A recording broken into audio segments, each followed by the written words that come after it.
여러분 한번 따라해 주시겠습니까? 다니엘은 뜻을 정하여. 다니엘은 뜻을 정하여.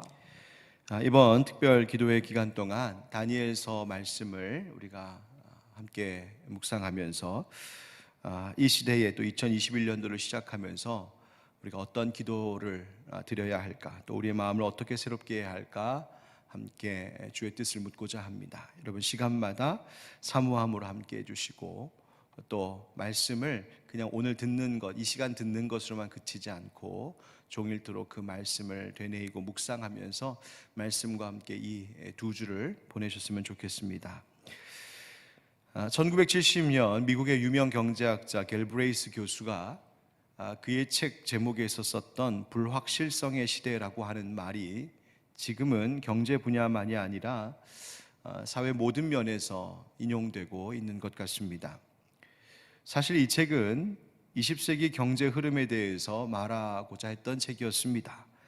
당시 오일 쇼크 시대를 지나고 또 과거 미국의 금융위기로 1930년대에 세계 대공황과 같은 상황을 연상시킬 만한 그 불안감이 가득했었던 때, 바로 그런 속에서 과거에는 경제 이론을, 또 어떤 원리를 적용하고 그 이론을 따라 운영하면 어떤 경제적인 결과가 나올 것이다 예측 가능했던 사회였었는데, 20세기 그리고 이제 우리 21세기로 또 넘어오면서 사회는 그런 전통적인 이론을 대입한 결과대로, 즉 예측할 수 있었던 결과대로만 되지 않는 그런 경제 구조를 가진 사회가 되어버렸다는 이야기를 하는 것이었습니다.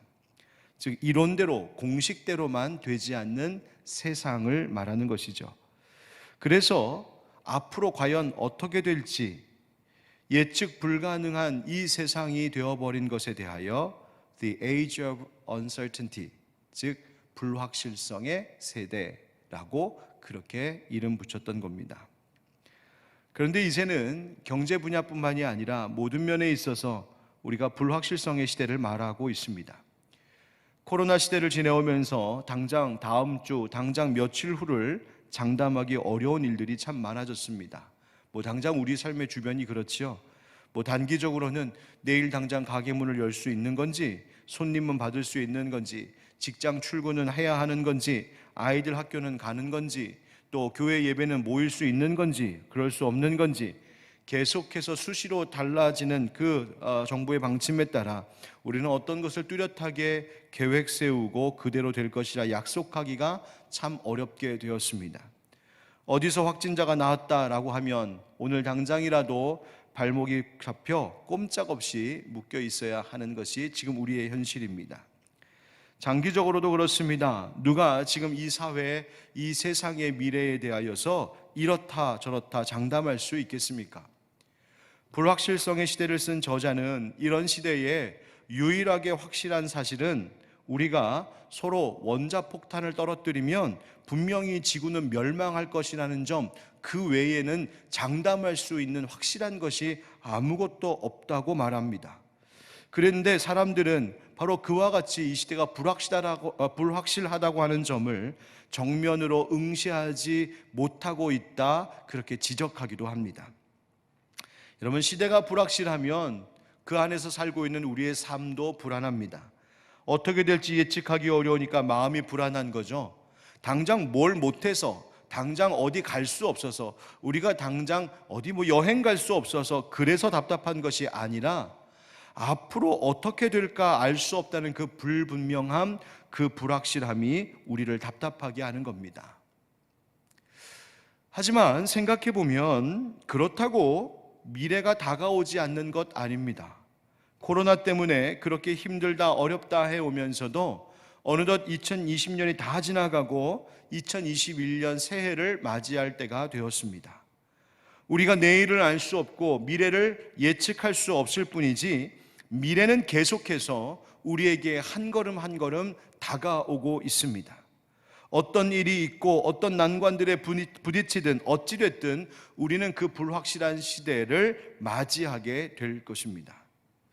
여러분, 아무것도 보이지 않는 그 캄캄한 길, 그 길을 걸어갈 때에 우리가 할 수 있는 것이 무엇일까요? 또 해야 하는 것이 무엇이겠습니까? 가장 중요한 것은 방향 감각을 잃지 않는 것입니다. 캄캄한 밤에 항해하는 배가 하늘의 별을 기준점으로 두고 그 방향을 가늠하듯이 내가 처해 있는 상황과 환경은 늘 그 출렁이는 바닷물처럼 변화도 많고 예측 불가하고 모든 것이 다 불확실하다 하더라도 하늘에 떠 있는 별과 같이 변하지 않는 한 기준을 가지고 방향을 잡는 것이 중요합니다. 그리고 그것을 위해 나에게 있는 감각을 총동원하는 겁니다. 그 작은 빛이라도 놓치지 않고자 하는 것입니다. 그리고 거기에 기준점을 두고 가야 할 방향을 찾아가는 겁니다. 그리고 함께 가는 사람들이 그 길을 잃지 않도록, 한 사람이라도 낙오자가 없도록 우리가 함께 손을 맞잡는 것입니다. 여러분, 이번 신년 특별 기도회의 주제를 그래서 이렇게 잡았던 것이죠. 불확실한 시대에 확실한 뜻을 정하라. 여러분, 이 말을 달리하면 혼란스럽고 예측 불가한 것이 많은 환경 속에서도 우리가 확실한 삶의 방향만큼은 정해야 한다는 것입니다. 당장 가까운 어떤 계획을 우리가 자세하게 세울 수 없다 할지라도 우리가 다시 길을 찾게 하고 우리의 미래가 다가올 때에 당황하지 않도록, 흔들리지 않도록 그 방향을 분명히 해야 한다는 겁니다. 앞으로 우리는 이제 2주간 이 다니엘서 말씀을 함께 묵상하고자 하는데요. 여러분, 다니엘서 총 12장으로 되어 있는 이 말씀, 이번 특별 기도회가 제가 이렇게 따져보니까 새벽 기도뿐만 아니라 금요 기도회 그리고 송구영신 예배를 다 포함해서 총 12번의 기도회가 있습니다. 여러분, 하루에 한 장씩 꼭 하나님의 말씀 묵상하시면 좋겠습니다. 새벽에 말씀을 듣는 것만이 아니라 또 유튜브 동영상을 듣는 것만이 아니라 또 종일토록 하나님의 말씀 들으시고 개인적인 읽기와 묵상을 이 다니엘서를 가지고 함께 하셨으면 좋겠습니다. 그래서 이에 2주 동안 하나님의 말씀을 가까이 함을 통하여 우리가 어떠한 삶의 방향을 잡아야 되는가, 그것을 함께 우리가 깨닫고 놓치지 않는 그런 은혜가 이번 집회 기도회 가운데 있었으면 좋겠습니다. 여러분, 우리는 다니엘 하면 다니엘의 기도를 많이 떠올립니다. 그가 당시 주변의 위협에도 불구하고 굴하지 않고 창을 활짝 열고 기도했던 다니엘, 그리고 금식하면서 기도할 때에 환상을 보았던 그 다니엘, 기도하는 다니엘을 우리는 많이 떠올립니다. 그런데 여러분, 다니엘이 왜 기도하는 사람이었을까요? 왜 다니엘이 위험한 중에도 그 위협 속에서도 기도하기를 멈추지 않았던 것일까요? 그것은 다니엘이 이미 그의 삶의 방향을 그렇게 살기로 정하였기 때문이었습니다. 다시 말해 다니엘은 기도함을 통하여서 자기의 삶의 방향을 그렇게 하나님께로 두었던 것입니다. 그리고 삶의 방향을 늘 하나님께로 두기 위하여 기도하는 사람이 되었던 것입니다. 그래서 다니엘이 기도했다는 것과 함께 우리가 중요하게 여기며 주목해야 할 것은 실제로 그가 어떤 삶을 살았느냐 하는 것입니다. 다니엘의 라이프 스타일이 무엇이었냐는 것입니다. 그래서 다니엘의 기도와 함께 다니엘의 삶이 중요합니다. 여러분, 다니엘이라고 하는 이름의 뜻이 뭔지 아십니까? 그것은 하나님은 나의 재판장이란 뜻입니다. 하나님 나의 심판, 그런 뜻입니다. 하나님께서 모든 것을 아시고 모든 것을 주관하시고 모든 것을 다스리신다라고 하는 그 이름이 다니엘이라고 하는 그 이름에 있습니다. 다니엘은 자기의 이름만 그랬던 것뿐만이 아니라 그가 그렇게 삶을 살았던 사람이었습니다. 바로 다니엘의 라이프 스타일, 그것 자체, 바로 그 삶의 방향이 하나님께로 늘 있었던 것, 그것이 다니엘이었습니다. 다니엘이라고 하는 이름처럼 여러분, 하나님이 바로 이 역사의 주관자이십니다. 세상의 모든 일들은 그냥 우연히 일어나는 일들도 아니고 사람이 그저 자기의 계획과 의지가 있다고 해서 그대로 전개되는 것도 아닙니다. 여러분, 올 한 해 우리가 그것을 철저하게 깨닫지 않았습니까? 많은 계획과 생각들과 의지가 있었지만 우리의 뜻대로 다 될 수 있는 것이 아니었지 않습니까? 여러분, 하나님의 정하신 틀과 그 기한이 있습니다. 하나님께서 세우신 계획들이 있고 하나님이 다스리시는 일들입니다. 태초부터 또 예수 그리스도를 통한 구원의 역사와 이제 주님 다시 오시는 그 종말의 마지막 때까지 모든 것이 다 하나님의 손 안에 있습니다. 이 모든 것에 있어서 하나님이 재판장이십니다. 그래서 하나님의 주권을 인정하는 것이 우리의 삶 가운데 중요합니다. 다니엘을 문학 장르로 묵시문학이라고 말합니다. 여러분, 묵시문학이라고 하는 것이 뭐냐면 바로 계시라는 거예요. 하나님의 감추어졌던 뜻을 드러내 보여주는 계시문학입니다. 그래서 다니엘서 읽어보면 반은 다니엘의 삶에 그 바벨론에 있었던 그 포로 생활 가운데 있었던 일들, 그 다음 반은 그가 기도하면서 하나님 보여주셨던 환상을 계시로 받는 그 이야기가 함께 있는 책이 바로 이 다니엘서입니다. 그런데 이 묵시문학이라고 하는 것은 아주 중요한 이것을 이해하는 포인트가 있는데, 그것이 뭐냐면 바로 이 모든 역사 속에 하나님의 주권이 나타나고 있음을 말하는 것입니다. 그럼 묵시문학은 모든 것이 다 하나님 손안에 있음을 이야기하고자 하는 책입니다.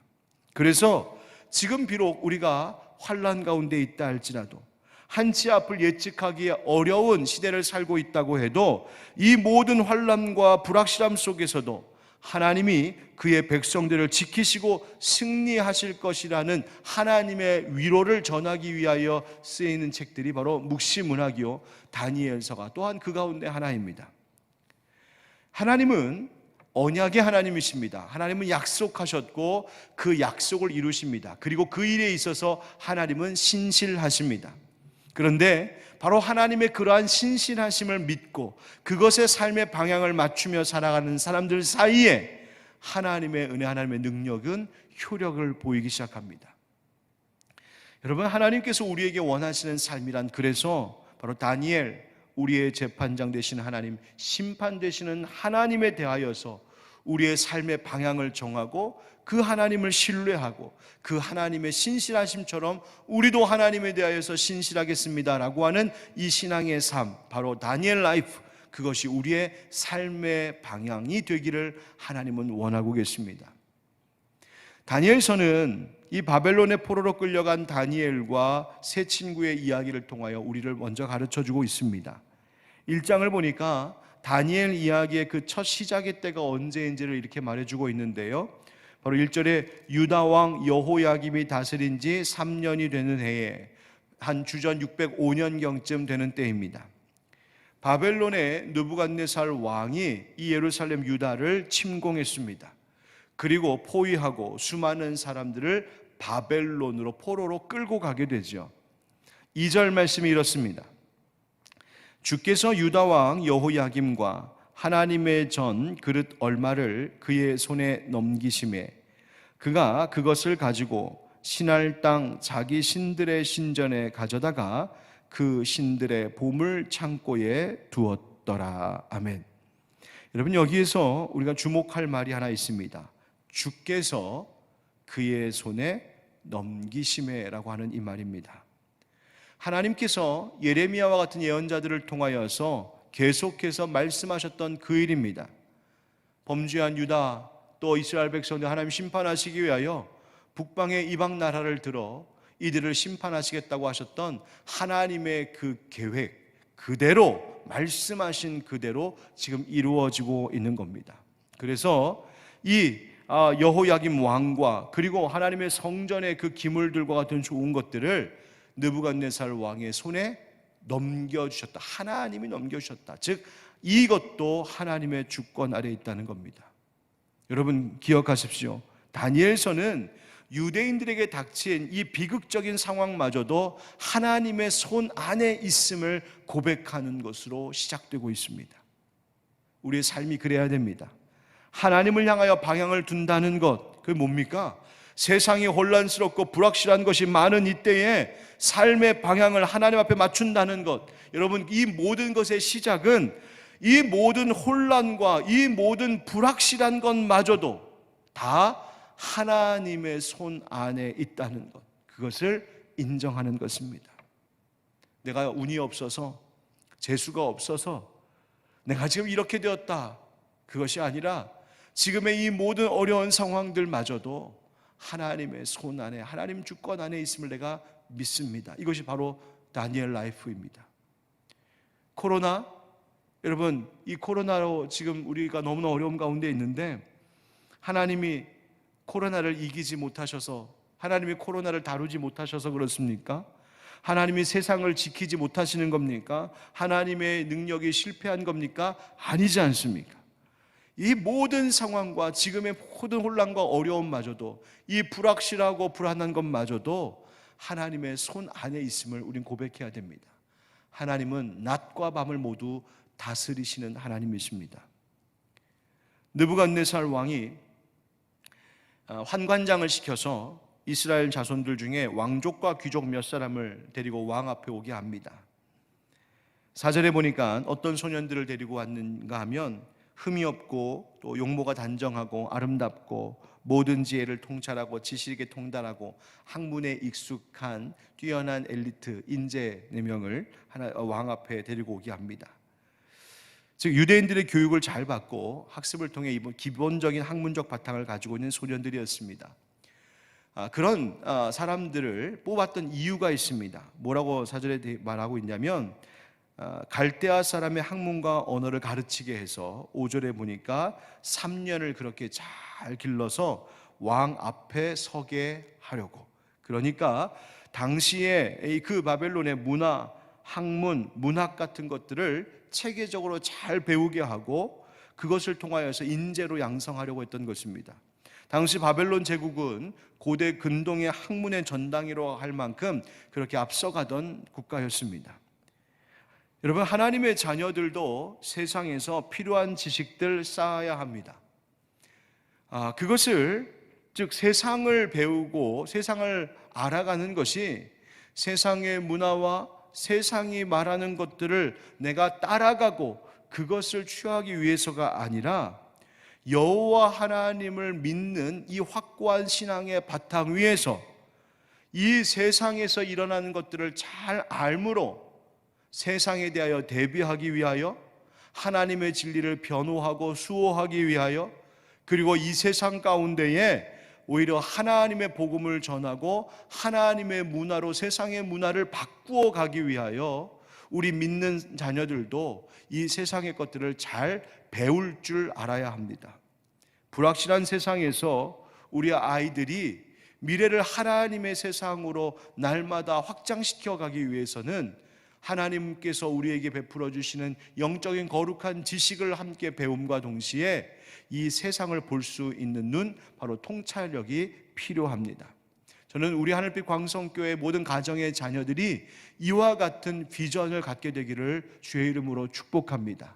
나를 위해서, 내가 세상에서 성공하기 위하여서 배우고 익히는 자들이 아니라 잘 배우고 익힘을 통하여 여호와 하나님께서 기뻐하시는 하나님 나라 일구어가는 일꾼 되겠노라고 그 마음을 새롭게 하고 다짐하는, 그래서 하나님께서 길러내시는 그런 하나님의 거룩한 인재들로 우리 하늘빛 광성교회 다음 세대들이 자라날 수 있게 되기를 예수님의 이름으로 축복합니다.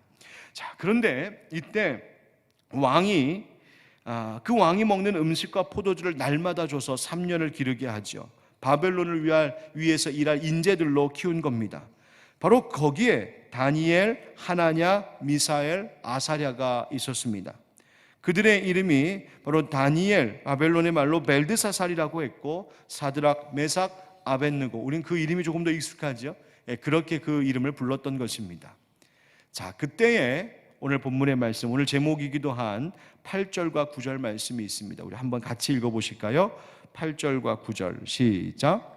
다니엘은 뜻을 정하여 왕의 음식과 그가 마시는 포도주로 자기를 더럽히지 아니하리라 하고 자기를 더럽히지 아니하도록 환관장에게 구하니 하나님이 다니엘로 하여금 환관장에게 은혜와 공유를 얻게 하신지라. 아멘. 여러분, 이 말씀에서 우리가 오늘 배울 수 있는 교훈은 하나님을 향하여서 뜻을 정한 자에게는 하나님께서 반드시 응답하신다는 것입니다. 8절의 말씀에 다니엘은 뜻을 정하여 라고 말하고 있습니다. 이 뜻이라고 하는 말로 번역된 히브리어 립보는 우리의 마음, heart, 우리의 마음을 이야기합니다. 그리고 성경에서 우리의 마음을 말할 때 그것은 우리의 감정, 기분을 이야기하는 것이 아니라 우리의 모든 존재를 의미합니다.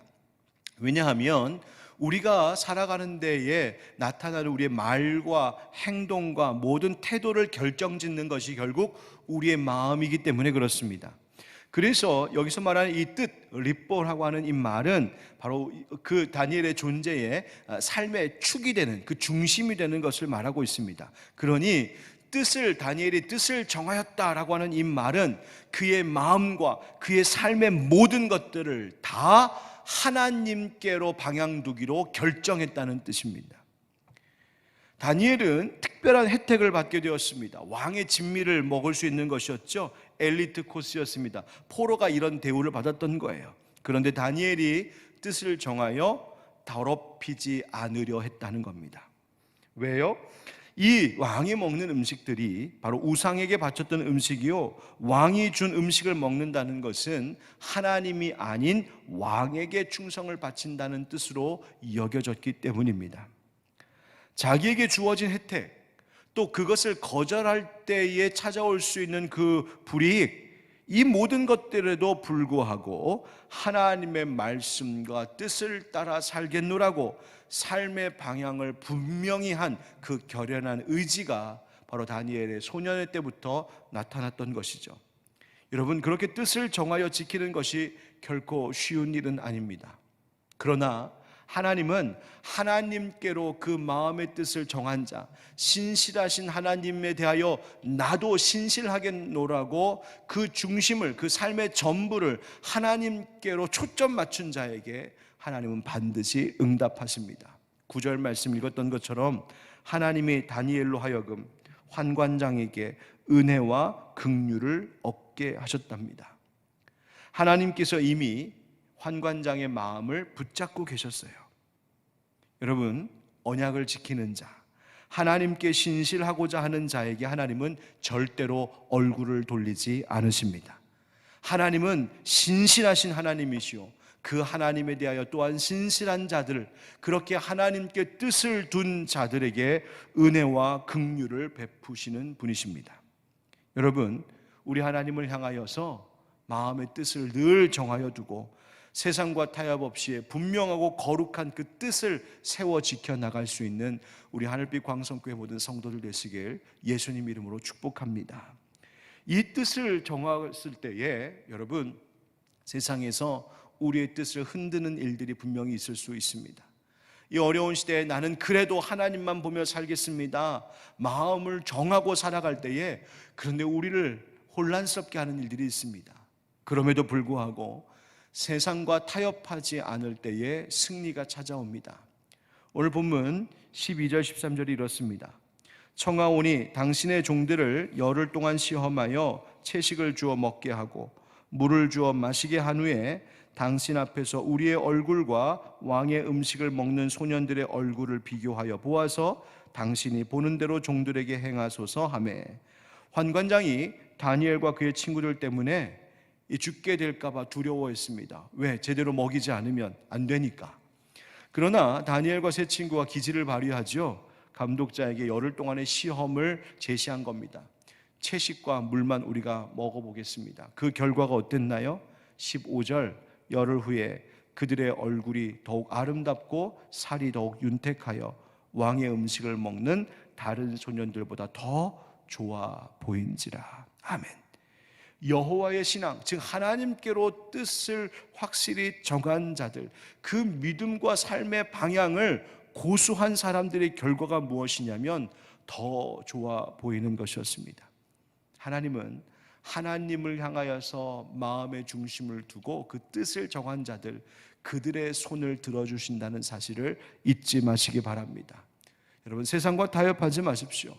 신앙을 지키며 산다는 것이 때로는 외로운 일일 수 있습니다. 왜요? 하나님과 나 1대1의 문제이기 때문에 그렇습니다. 아무도 나를 이해하지 못하고 아무도 나를 도와줄 수 없을 것 같습니다. 그러나 하나님의 승리, 하나님의 영광은 오히려 내 생각과 내 의가 죽고 내 중심을 하나님께로 온전히 두고자 할 때 나타난다는 사실을 기억하시기 바랍니다. 하나님을 향하여 뜻을 정한 자들에게 하나님은 승리를 주실 뿐만 아니라 더 큰 은혜를 베풀어 주십니다. 우리 17절 같이 읽어보실까요? 17절 시작. 하나님이 네 소년에게 학문을 주시고 모든 서적을 깨닫게 하시고 지혜를 주셨으니 다니엘은 또 모든 환상과 꿈을 깨달아 알더라. 아멘. 여러분, 하나님께서 하나님을 향하여서 그 마음의 중심을, 삶의 방향과 목적을 하나님께로 온전히 두고자 한 자들, 그리고 그것에 있어서 세상과 타협하지 않는 자들의 손을 들어주실 뿐만 아니라 그들에게 더 큰 은혜 주시는데, 보니까 모든 지식 학문을 깨닫게 하시고 지혜를 주시고 환상과 꿈을 깨달아 알더라. 여러분, 이 모든 것이 하나님을 경외함에서 나온 은사들이었습니다. 이것이 얼마나 놀라운 것이었는지 20절에 보니까 이 모든 것이 그 나라의 다른 박수와 술객들, 그 당시 그 시대에 뛰어난 지식을 가진 자들이라고 하는 이들보다 10배나 나은 줄을 아니라 10갑절의 은사로 하나님께서 그들을 채워주셨습니다. 사랑하는 성도 여러분, 어려운 시대, 불확실한 미래를 우리는 이제 살아가게 될 사람들입니다. 2021년도가 어떻게 될지 우리는 예측하기가 참 어렵습니다. 그러나 우리의 삶의 방향은 정할 수 있습니다. 바로 신실하신 여호와 하나님께만 뜻을 두는 것입니다. 그런 자들을 하나님은 반드시 승리하게 하실 겁니다.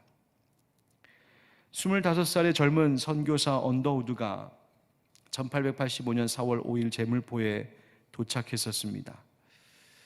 아무도 오려고 하지 않은 조선이라고 하는 나라의 긴 항해 끝에 제물포에 도착했습니다. 그날이 부활주일이었습니다.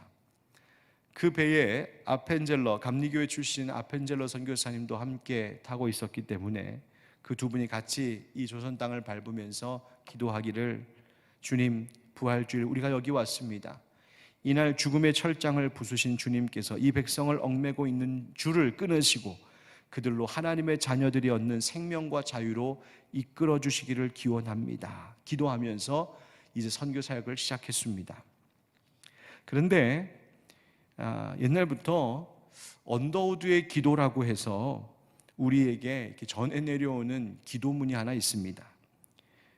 그런데 우리 한국교회가 너무 이 기도문을 많이 사랑한 나머지 많은 설교자들이 이 기도문을 인용을 하긴 했는데, 사실은 알고 보면 1992년에 쓰여진 소설 양화진에서 나오는 한 대목으로, 사실은 실제로 언더우드가 그렇게 기도했다라기보다는 가상의 기도문이 그 소설책에 있었는데, 그 기도문이 얼마나 좋은지 한국교회가 그것을 많이 역사적 사실인 것처럼 그렇게 오해하고 기도한 것이 있었습니다.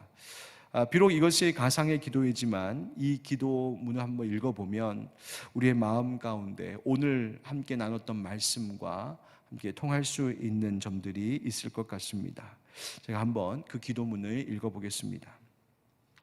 주여, 지금은 아무것도 보이지 않습니다. 주님, 메마르고 가난한 땅, 나무 한 그루 시원하게 자라 오르지 못하고 있는 땅에 저희를 옮겨와 심으셨습니다. 어떻게 그 넓고 넓은 태평양을 건너왔는지 그 사실이 기적입니다. 주께서 붙잡아 뚝 떨어 놓으신 듯한 이곳, 지금은 아무것도 보이지 않습니다. 보이는 것은 고집스럽고 얼룩진 어둠뿐입니다. 그들은 왜 묶여 있는지도 고통이라는 것도 모르고 있습니다. 고통을 고통인 줄 모르는 자에게 고통을 벗겨주겠다고 하면 의심부터 하고 화부터 냅니다. 조선 사람들은 속셈이 보이지 않습니다. 이 나라 조정의 내심도 보이지 않습니다. 조선의 마음이 보이지 않습니다. 저희가 해야 할 일이 보이지 않습니다. 이렇게 기도하고 있다는 거예요. 보이지 않습니다. 보이지 않습니다. 보이지 않습니다. 이 땅에 선교하러 발을 내딛었는데 어떻게 해야 될지 보이지 않습니다. 그 다음 기도문이 이렇게 이어집니다. 그러나 주님, 순종하겠습니다. 그 하시는 일을 우리 영적인 눈이 볼 수 있는 날이 있을 줄 믿나이다. 믿음은 바라는 것들의 실상이요 보지 못하는 것들의 증거니라는 말씀을 따라 조선의 앞날을 볼 수 있게 될 것을 믿습니다. 저희들이 우리 영혼과 하나인 것을 깨닫고 하늘나라 한 백성 한 자녀임을 믿고 눈물로 기뻐할 날이 있음을 믿나이다. 지금은 예배드릴 예배당도 없고 학교도 없고 그저 경계의 의심과 멸시와 천대함이 가득한 곳이지만 이곳이 머지않아 은총의 땅이 되리라는 것을 믿습니다. 주여 제 믿음을 붙잡아 주옵소서. 비록 선교사님의 그 일대기를 소설로 지어서 쓰면서 가상의 기도문으로 이렇게 기록되고 전해져 온 것이지만 아마도 언더우드 선교사님, 아펜젤러 선교사님의 그 마음에는 분명 이와 같은 마음의 고백들이 있었을 것입니다. 보이지 않습니다. 보이지 않습니다. 앞으로의 선교 사역이 다 불확실합니다. 그 막막한 가운데 그러나 그들의 삶에 반전이 있었는데 그것은 그러나 순종하겠습니다. 왜냐하면 마침내 이루실 하나님을 믿기 때문입니다. 믿습니다. 보이지 않는 것 같지만 믿으니까 보이기 시작합니다. 바로 그것이 고백이었습니다. 사랑하는 성도 여러분, 이제 새로운 해를 맞이할 준비를 하는 우리들, 불확실한 시대라고 하지만 우리에게 확실히 보이는 분 계시니 바로 우리를 지키시고 붙드시는 우리 하나님이신 줄 믿습니다. 다니엘과 그 친구들이 뜻을 하나님께로 두기로 정하여서 그 삶을 하나님께서 높여주셨던 것처럼 이 어려운 시대에도 우리 할빛광석의 모든 지체들, 보이지 않지만 하나님 나는 믿습니다 라고 하는 이 믿음의 고백으로 하나님께 뜻을 정하여서 멋지고 희망찬 2021년도를 시작할 수 있게 되기를 예수님의 이름으로 축원드립니다.